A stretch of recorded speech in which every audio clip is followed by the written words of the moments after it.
Deer students, welcome to Chemosphere by Moumita. আমি NCERT সলিউশনটা start করেছিলাম, তো এখন যেটা চলছিল some basic principle and technique, সেটা পার্ট 3 আজকে আমি করাবো।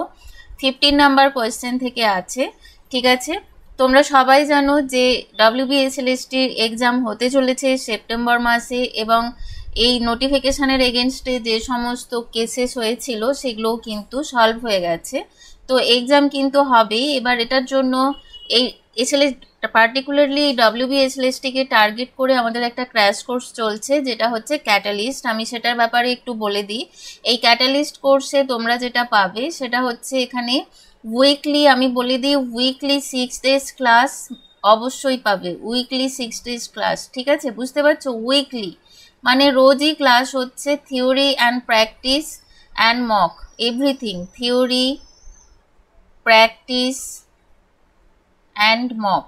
ওকে, টপিক ওয়াইজ মক টেস্ট হচ্ছে, তার সাথে ফুল মক টেস্ট, মানে পুরো সিলেবাস মিক্সড করে মক টেস্ট হচ্ছে। ওকে, তো যারা এখনো ভাবছো যে কি করবে, তারা কিন্তু হেল্প নেওয়ার জন্য এই কোর্সে অ্যাডমিশন নিতে পারো। আমি এটা কখনো বলবো না যে আমি তোমাদের প্রিপারেশন করিয়ে দেবো WBSLSTর জন্য 100%, সেটা আমি বলবো না। আমি তোমাদের হেল্প করতে পারি, ঠিক আছে, আমি তোমাদের হেল্প করব এটার মাধ্যমে। বাট তোমাদের নিজেদেরকে অবশ্যই পড়তে হবে, তো নিজেরা অবশ্যই পড়বে, বিভিন্ন বুকস ফলো করবে।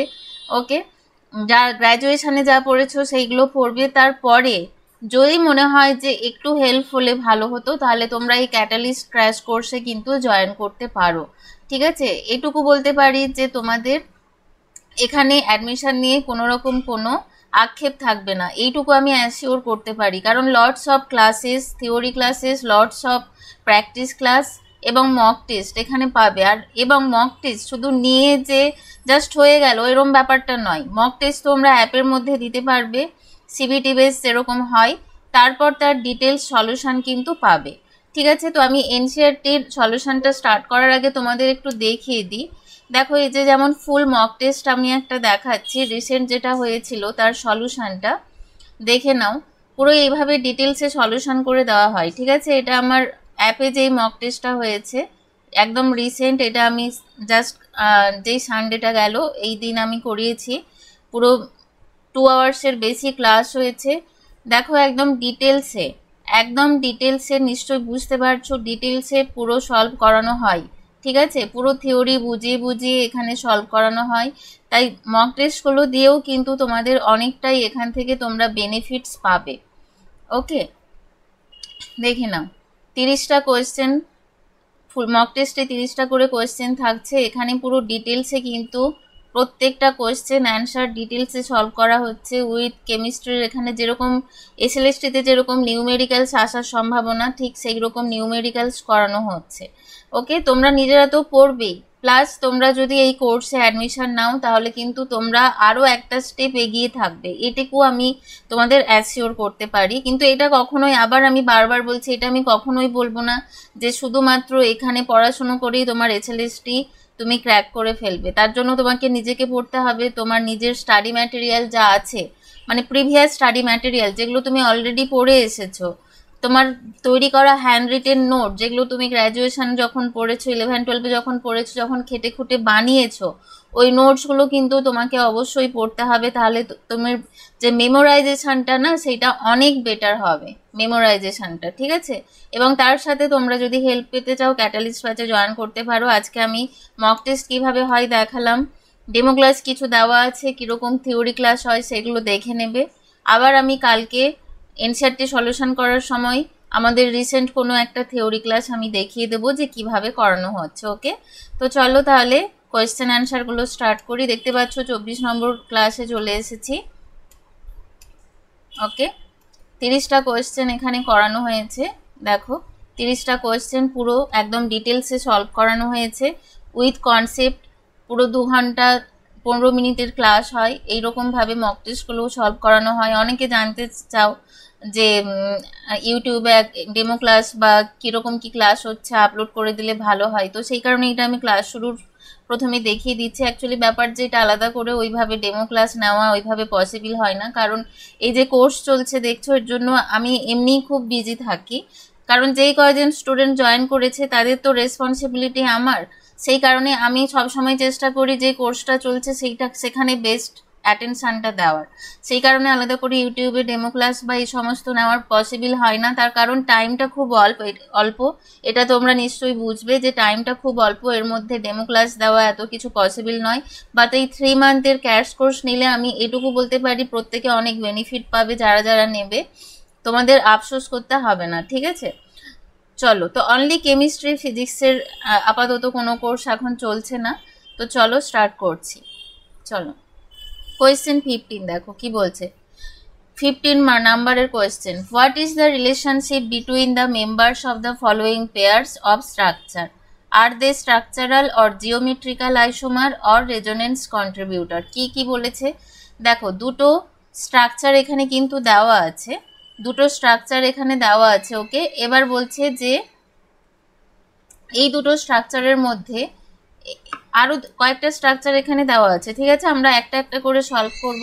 এই যে স্ট্রাকচারগুলো, এদের মধ্যে কোনটা স্ট্রাকচারাল আইসোমার, কোনটা জিওমেট্রিক্যাল আইসোমার, কোনটা রেজোনেন্স আইসোমার, সেটা বলতে হবে। দেখো, তো স্ট্রাকচারাল আইসোমার বলতে আমরা অ্যাকচুয়ালি কি বুঝি, এর মধ্যে কোনটা, দেখো এখানে দুটো দেখতে পাচ্ছি আমরা, এই দুটোর কিন্তু মলিকুলার ওয়েট সেম, ঠিক আছে, ফর্মুলা কিন্তু same, molecular formula same. But এখানে আমরা দেখতে পাচ্ছি, দেখো আমরা যদি নাম্বারিং করি তাহলে 1 2 3 4 5 1 2 3 4 5, ঠিক আছে। এইভাবে আমরা যদি নাম্বারিং করি তাহলে দেখতে পাবো যে এটা দেখো 3 নম্বর পজিশনে আছে, আর এটার অ্যাকচুয়ালি ইউপ্যাক নেম অনুযায়ী নাম্বারিং করলে এই দিক থেকে কাউন্টিং করতে হবে 1 2 3 4 5, ওকে, এইভাবে কাউন্টিং করতে হবে। তাহলে একটার দেখছি 3 নম্বর পজিশনে আছে কিটো গ্রুপ, আর একটার দেখছি 2 নম্বর পজিশনে। তার মানে দেখো এটা কি, এটা হলো স্ট্রাকচারাল বা পজিশনাল আইসোমার, স্ট্রাকচারাল বা পজিশনাল আইসোমার এইভাবে আমরা বলতে পারি, তাই তো, পজিশনাল আইসোমার, ওকে। তার কারণ কি, এদের মলিকুলার ফর্মুলা সেম, বাট এদের স্ট্রাকচারটা ডিফারেন্ট। সিও গ্রুপ যে আছে, একটার C3 পজিশনে, একটার C2 পজিশনে, তার মানে এটা স্ট্রাকচারাল আইসোমার। চলো পরের এক্সাম্পলটাতে চলে আসি। এটা দেখো, এটাতে কি আছে, এটা আমরা দেখতে পাচ্ছি এই যে ডয়টেরিয়ামটা, এটা অপোজিট সাইডে আছে, তাহলে এটা কি হবে, এটা অ্যাকচুয়ালি ট্রান্স আইসোমার। আর এখানে দেখো সেম সাইডে আছে, তাহলে এটা সিস আইসোমার, ওকে, সিস আইসোমার। তার মানে এখানে আমরা দেখছি কি, জিওমেট্রির ডিফারেন্স, তাই তো। এখানে দেখো এই যে দুটো কম্পাউন্ড, এদেরও মলিকুলার ফর্মুলা সেম, দুজনেরই ডাবল বন্ড আছে, বাট এখানে আমরা দেখতে পাচ্ছি যে পজিশন, এই যে ডি, এটা সেম নয়, একটা হচ্ছে ট্রান্স আর একটা হচ্ছে সিস। এই কারণে একে আমরা বলবো কি, জিওমেট্রিক্যাল আইসোমার,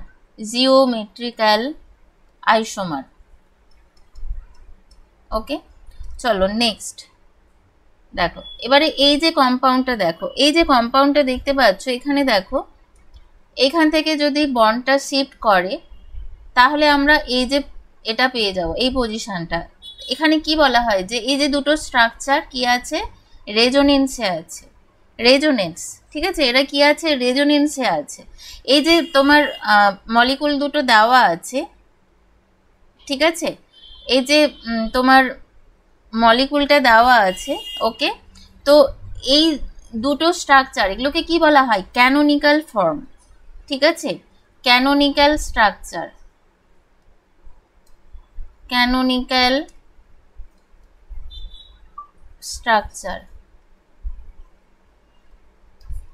ঠিক আছে, এটা হচ্ছে ক্যানোনিক্যাল স্ট্রাকচার। তো এই যে মলিকুলটা স্পেসিফিক একটা কোনো কনফার্মেশনে কিন্তু থাকছে না, বা একটা কোনো নির্দিষ্ট রিয়াল মলিকুল একটা স্ট্রাকচার এরকম হয় না। এই যে মলিকুলটা অ্যাকচুয়ালি কনসিস্ট অফ এই দুটো রেজোনেটিং স্ট্রাকচার, এদেরকে বলা হয় কি, ক্যানোনিক্যাল স্ট্রাকচার, ওকে। তো রিয়েল যে মলিকুলটা সেইটা হচ্ছে অ্যাকচুয়ালি এই দুটো রেজোনেন্ট স্ট্রাকচারের মিশ্রণ। তো এটাকে বলা হয় কি, কোয়েশ্চেনটা কি ছিল দেখো, রেজোনেন্স কন্ট্রিবিউটর, ঠিক আছে। তাহলে এটা এখানে আমরা দেখতে পাচ্ছি, এটা কি, এটা হচ্ছে রেজোনেন্স কন্ট্রিবিউটর, রেজোনেন্স কন্ট্রিবিউটর। চলো নেক্সট কোয়েশ্চেন, দেখো কি বলছে। ও সরি, এটা না, এটা হচ্ছে resonance contributor according to question, এখানে লিখলাম। চলো নেক্সট কোয়েশ্চেন কি বলছে দেখো। For the following bond cleavages use curved arrows to show the electron flow and classify each as homolysis or heterolysis. Identify reactive intermediate produced as free radical carbocation carbanion. Free radical মানে একটা electron dot, carbocation মানে একটা positive charge থাকবে, carbon ion মানে একটা negative charge থাকবে। ওকে, এবার আসি হোমোলাইসিস। এই যে হোমোলাইসিস শব্দটা দেখো, এই হোমোলাইসিস, হোমো মানে কি সমান, মানে সমানভাবে ভাঙবে, সমান। ওকে, সমান। হেটেরোলাইসিস মানে কি, হেটেরোলাইসিস মানে কি বলা হয়, অসমানভাবে ভাঙবে। ঠিক আছে, অসমানভাবে ভাঙবে। খুব ভালো করে ব্যাপারটা বুঝে নাও, এটা অসমানভাবে ভাঙবে। তাহলে এবার আসি আমাদের কোয়েশ্চেনে, যেগুলো দেওয়া আছে, প্রোভাইড করা আছে। দেখো, এই যে দুটো র্যাডিক্যাল ফর্ম করছে, এটা অবশ্যই কিভাবে হবে, হোমোলাইটিক ক্লিভেজের মাধ্যমে। কারণ আমরা দেখছি এখানে কি আছে, দুটো ইকুয়াল পার্ট, এই দুটো কি দুটো ইকুয়াল পার্ট আমরা এখানে পাচ্ছি। তাহলে এখানে কি হবে, হোমোলাইটিক ক্লিভেজ হবে। ঠিক আছে, কারণ এই যে একটা বন্ড, দেখো একটা বন্ড মানে কি দুটো ইলেকট্রন দিয়ে গঠিত। এবার এটার হোমোলাইটিক ক্লিভেজ হচ্ছে, সেই কারণে এখানে দেখো দুজনে দুটো একটা করে ইলেকট্রন পেয়েছে, হোমোলাইটিক ক্লিভেজ হচ্ছে এখানে। ওকে, তো ফ্রি র্যাডিক্যাল ফর্ম করছে অ্যাজ রিয়াকশন ইন্টারমিডিয়েট, মানে রিয়াকশন যখন একটা চলার সময় কি হয়, সেখানে যদি ফ্রি র্যাডিক্যাল তৈরি হয় তখন এগুলোকে বলা হয় ইন্টারমিডিয়েট। ঠিক আছে,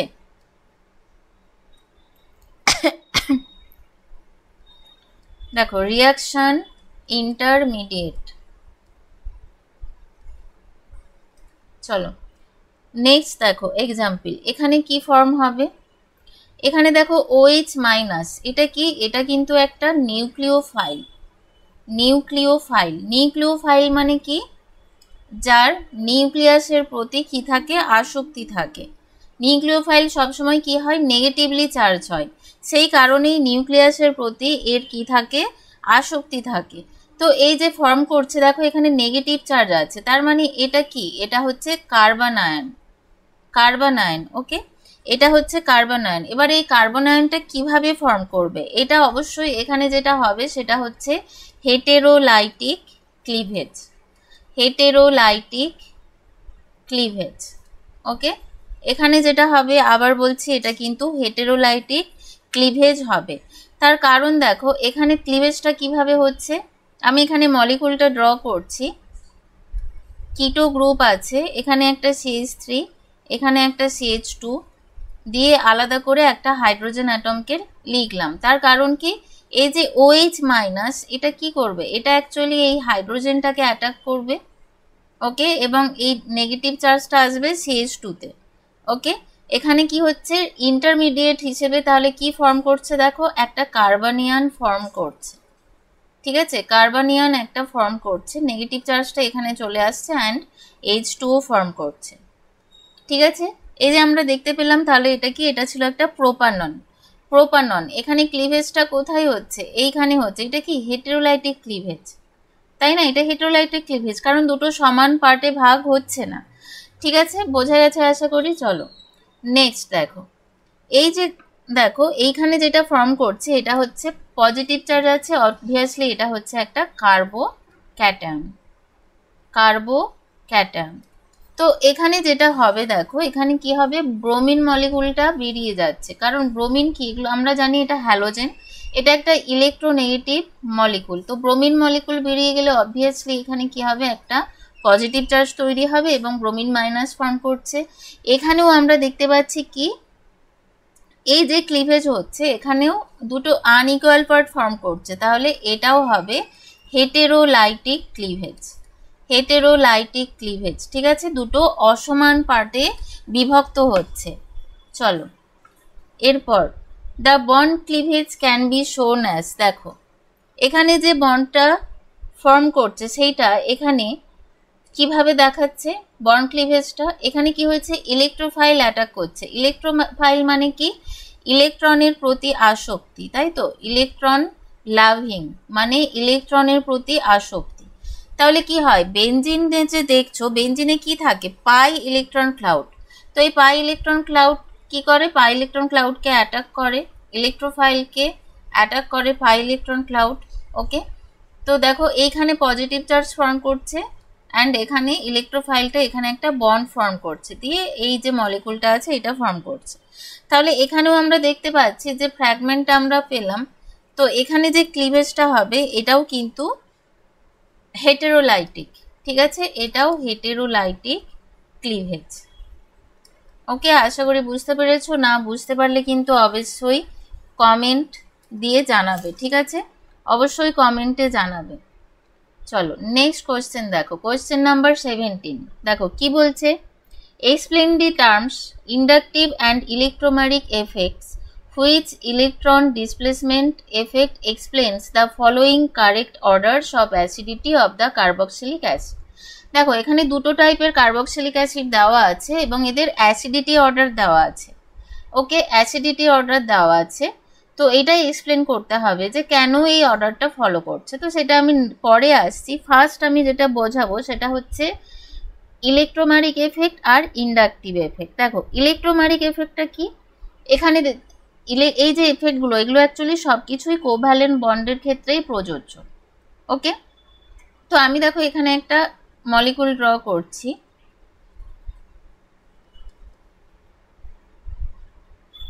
দেখো এই একটা মলিকুল, তো এইখানে কি আছে দেখতে পাচ্ছ, পাই বন্ড আছে এখানে, ঠিক আছে, এখানে পাই বন্ড আছে। এবার ইলেকট্রোম্যাটিক এফেক্ট আমরা কাকে বলবো, ধরো এইখান থেকে এই যে পাই বন্ডটা টোটালি যখন মুভ করে যাবে, ঠিক আছে, মানে এই পাই বন্ডের যে ইলেকট্রনগুলো সেটা যখন টোটালি ট্রান্সফার হয়ে যাবে তখন আমরা সেটাকে বলবো, এই এফেক্টটাকে বলবো ইলেকট্রোম্যাটিক এফেক্ট, ইলেকট্রোম্যাটিক এফেক্ট, ঠিক আছে। মানে ধরো এইভাবে যখন ফর্ম করছে,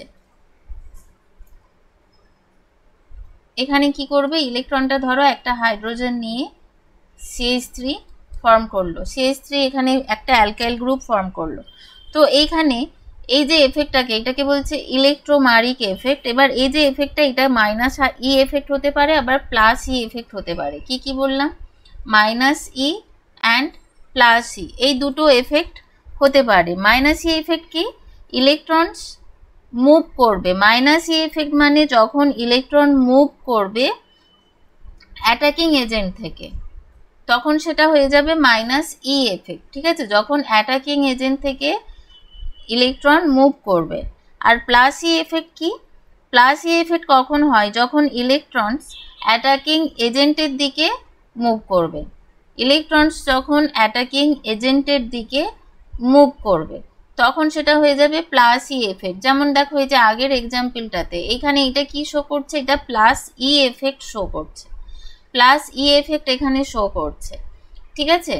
এখানে দেখো ইলেকট্রনটা পুরো মুভ করে এখানে হাইড্রোজেনকে একটা অ্যাকসেপ্ট করছে, তাহলে এখানে এটাও কি হবে, এটাও হবে প্লাস ই এফেক্ট, ঠিক আছে। আর এই যে কার্বনটা যেখানে পজিটিভ চার্জ তৈরি হয়ে গেল, এখান থেকে কি করছে, এখান থেকে মুভ করে যাচ্ছে, তাহলে এইখানে আমরা কি পাবো, এখানে মাইনাস ই এফেক্ট পাবো, মাইনাস ই এফেক্ট এখানে পাবো, ঠিক আছে। এই হলো ইলেকট্রোম্যাটিক এফেক্ট।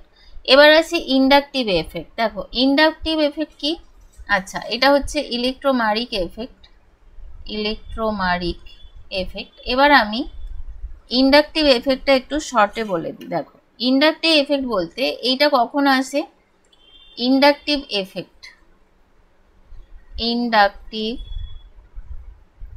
এফেক্ট,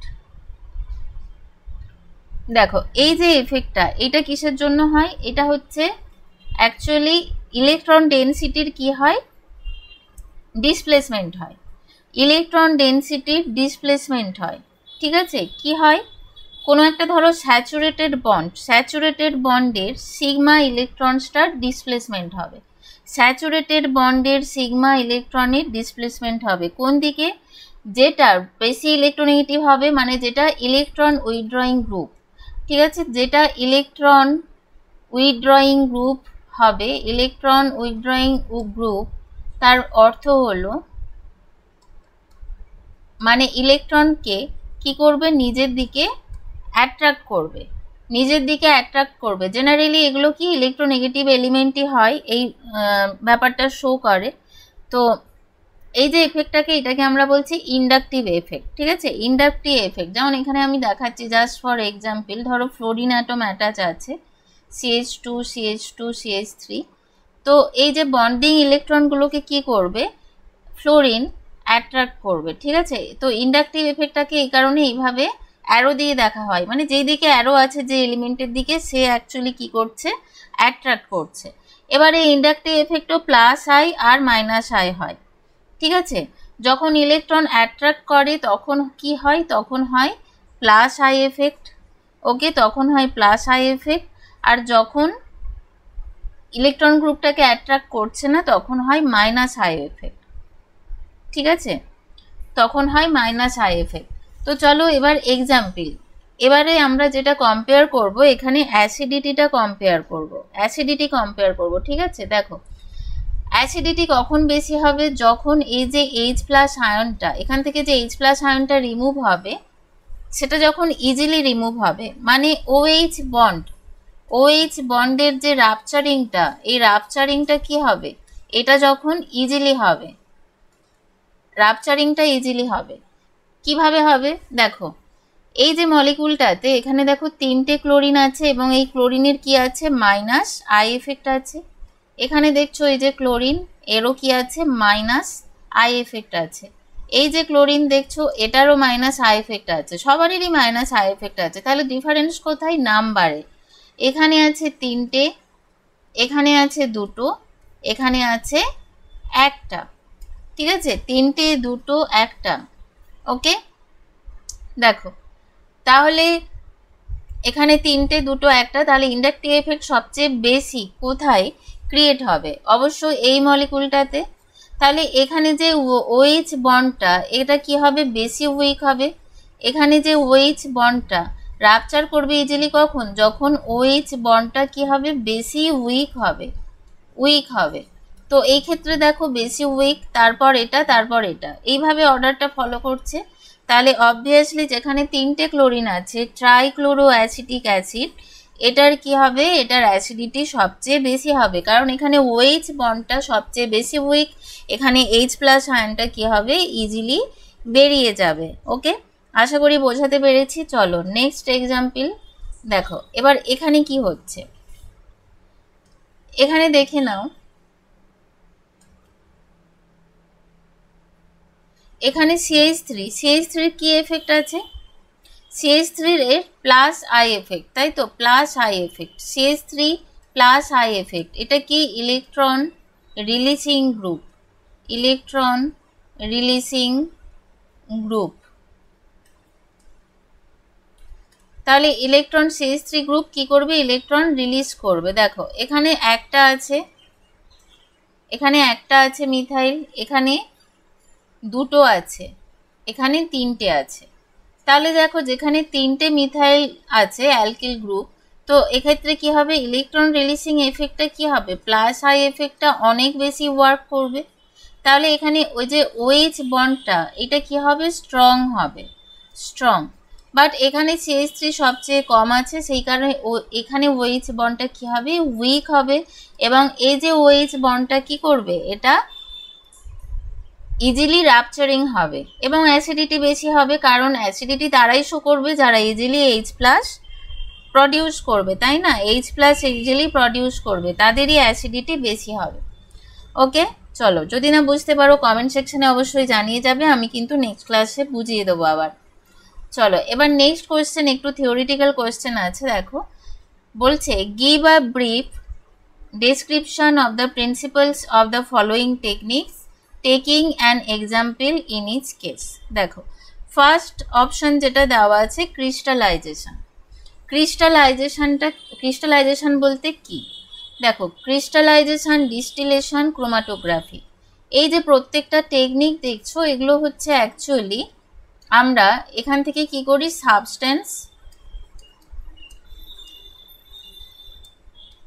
সাবস্টেন্সগুলোকে আমরা এখানে কি করি, আলাদা করতে পারি। ঠিক আছে, থ্রু পিউরিফিকেশন, মানে পিউরিফাইও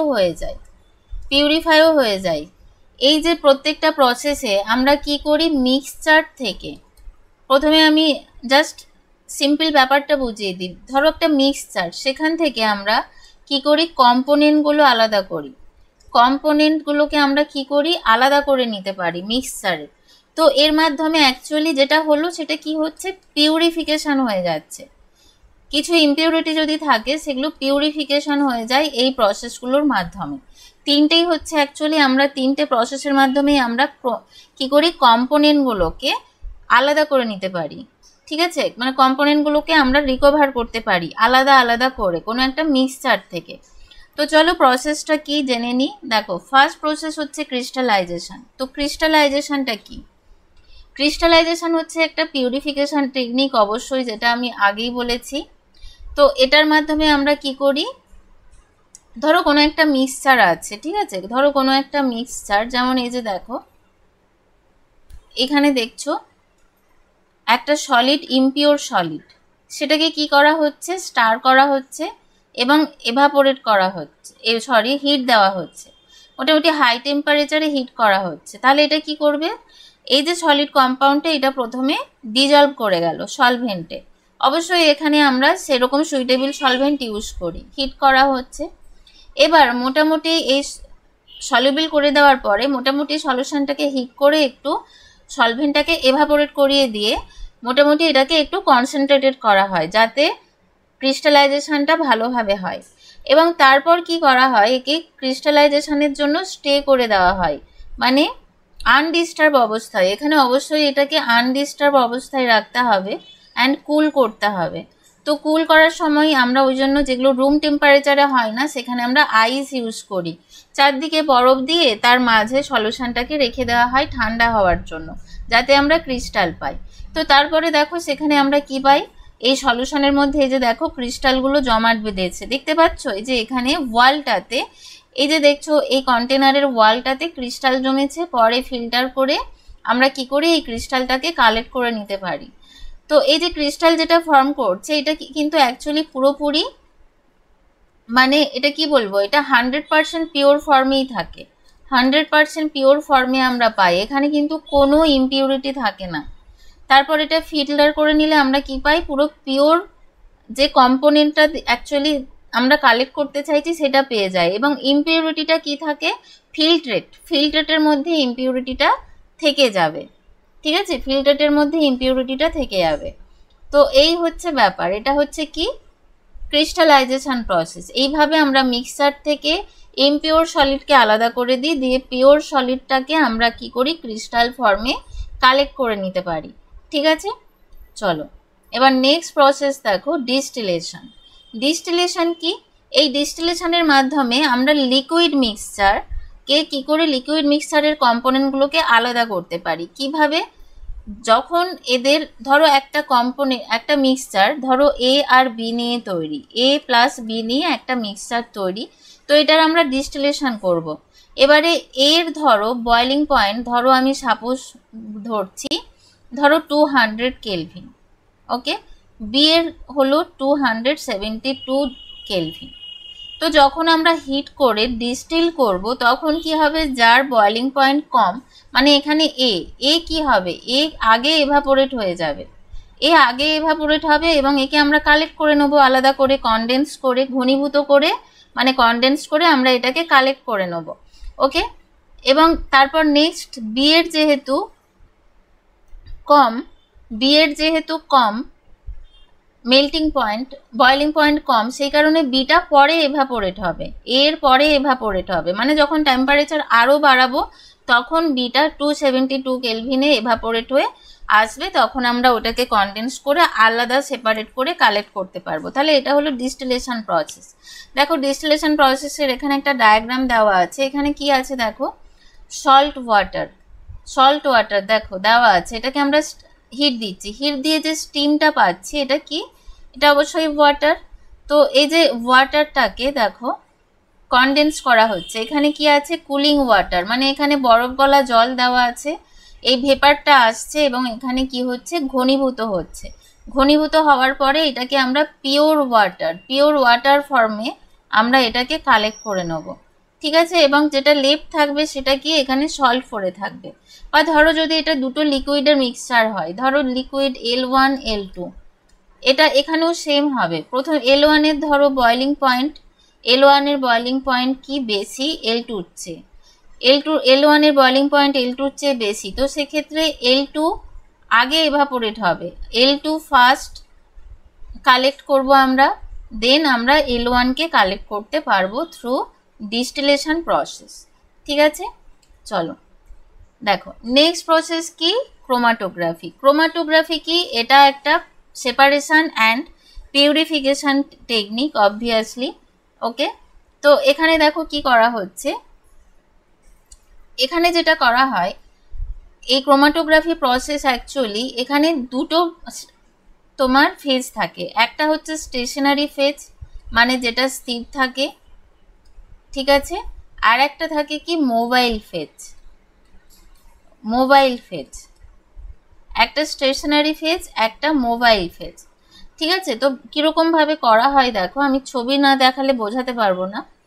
এইটা ধরো একটা স্ট্রিপ ফিল্টার পেপারের, এবার এখানে একটা দেখো আমরা একটা ব্ল্যাক ইঙ্ক নিয়েছি, তো এই যে ব্ল্যাক ইঙ্কটা কি অ্যাকচুয়ালি মিক্সচার, অনেকগুলো কালারের এটা একটা মিক্সচার। তো এখান থেকে আমি কি করতে চাইছি, কালারগুলোকে আলাদা করতে চাইছি। এটা একটা ডাই, ব্ল্যাক ইঙ্ক মানে বুঝতেই পারছো এটা একটা ডাই। তো এই ডাইটা দুটো তিনটে কালার নিয়ে গঠিত, যেটা এখানে দেওয়া আছে দেখো ব্লু, সি গ্রিন আর ইয়েলো কালারের, ঠিক আছে। তো এই যে প্রত্যেকটা কম্পোনেন্ট এদের অ্যাকচুয়ালি কি হয়, এদের পোলারিটি ডিফারেন্ট হয়। পোলারিটি ডিফারেন্ট হওয়ার জন্য এদের মবিলিটিটাও ডিফারেন্ট হয়, মবিলিটিও ডিফারেন্ট হয়, ঠিক আছে। এবং এইটার ওপরেই অ্যাকচুয়ালি ডিপেন্ড করে এই কালারগুলোকে আলাদা করা হচ্ছে, ঠিক আছে। তো দেখো এখানে এবার কি করা হচ্ছে, এখানে যেটা করা হয় এই যে ফিল্টার পেপার স্ট্রিপ, এটা অবশ্যই নর্মাল ফিল্টার পেপার নয়, এগুলো ডিফারেন্ট, পুরোপুরি ডিফারেন্ট জিনিস যেগুলো ক্রোমাটোগ্রাফিতে ইউজ করা হয়। এখানে কি করে, এখানে ধরো এখানে যেমন ওয়াটার দেওয়া আছে যে পিকচারটাতে, এখানে আমরা অন্য যে কোনো অর্গানিক সলভেন্ট ইউজ করতে পারি, যে কোনো অর্গানিক সলভেন্ট ইউজ করলে এই ব্যাপারটা আরও ভালোভাবে ওয়ার্ক করে, ঠিক আছে।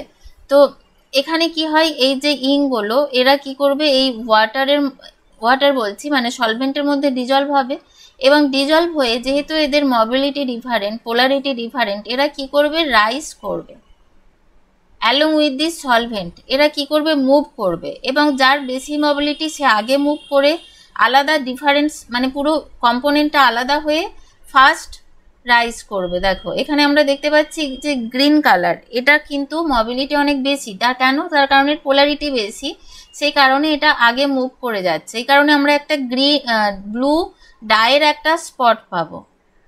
সেম ভাবে আমরা দেখো একটা সি গ্রিন কালারের আলাদা স্পট পাচ্ছি, কারণ সি গ্রিন কালারের যে তোমার সাবস্টেন্স আছে এইটা কি করেছে, ব্লু কালারের সাবস্টেন্সের চেয়ে মবিলিটি এর কম বা পোলারিটি কম, সেই কারণে এটা স্লো মুভ করেছে, পরে মুভ করেছে। এইভাবে দেখো আমরা কালারগুলোকে কি করছি, ডায়ের কালারগুলোকে সেপারেট করতে পারছি, যেটা কিনা ইঙ্ক কালারের এই ব্ল্যাক কালারের ইঙ্কের মধ্যে ছিল, তিনটে ডায়ের মিশ্রণ, তার মানে আমরা কি করতে পারছি, সেপারেট করতে পারছি।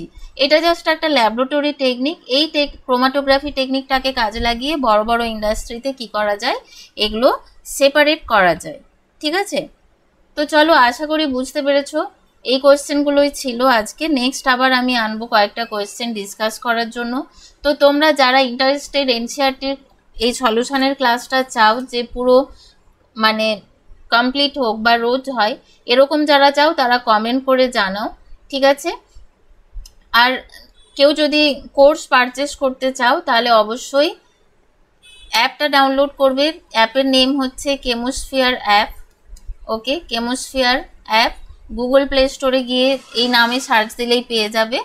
অ্যান্ড কোর্স পারচেস করার আগে কিছু জানতে চাইলে, কোর্স ফি সমস্ত কিছুর ব্যাপারে জানতে চাইলে এই নম্বরে কল বা হোয়াটসঅ্যাপ করে নেবে, ঠিক আছে।